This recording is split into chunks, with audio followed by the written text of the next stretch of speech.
Hey everybody, so I'm going to describe how I would go on a picture walk with students in a classroom. And picture walks can be really helpful in the school setting or with parents because the concept of prints and using concepts of print help for later success in reading. So what you want to do first is introduce the book, and I borrowed this one from our 3-year-old room in school, and it's one of their favorite ones that their teacher told me. And it's called Llama Llama and the Bully Goat, and it's by Anna Dewdney, and you can kind of see the front cover.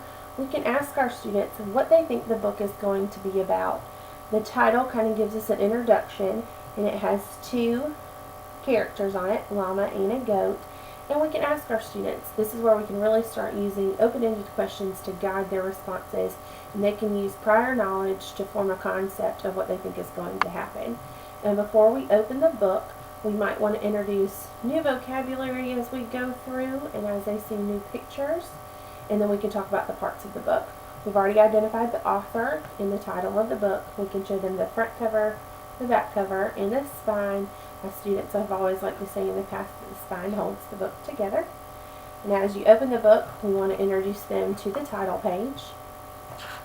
And then the end pages have nice artwork on them, and we can discuss these as well. We can talk about what they see. There's a couple of toys in a sandbox, so we can determine that they might be at school or a park, and that might be a response that our students may have. So as we come to the first page, Llama Llama is at school. So our students might be able to see they're working hard, he's working with his friends, they're drawing pictures, and that's something that they can relate to. They're doing artwork in class. And as you go through a picture walk, you might be able to, depending on the age of the student, skip some of the pages, just like you would when you're reading through the book in its entirety. You may skip over a couple of words depending on the age of the student. So in the next one, they're sitting at circle time, and that's something that most young students and early childhood students are familiar with. They're sitting with their teacher, and one little boy looks kind of curious. And then on the next page, the students can kind of see that that curious student is now pointing, and that might be something that they relate to. You know, if there's someone that bothers them during circle time, or who can't always keep their hands to themselves. And the child continues to point. And then as we continue through the story, the students might be able to see that some of the friends are upset with that character. As we move on, we can see that the characters have moved on to the playground, and students can kind of relate to that. It might be something that's not necessarily in the picture, but they might identify something that's their favorite part of playing outside.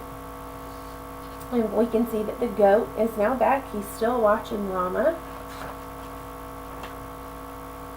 And then Gilroy Goat comes over and he kicks sand onto the other characters, and it seems like he breaks some things.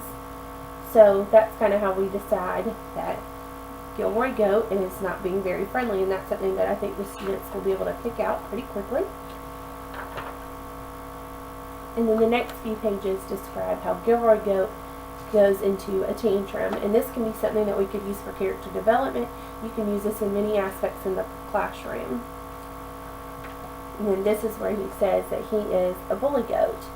So students might not know what a bully is, so as we're taking our picture walk, you can introduce new vocabulary and tell them what a bully is. They may already know what a goat is, but we can also write out a list and expand this lesson into the next reading for whole group time. And it might be something that you revisit several times before the students understand the full concept of it.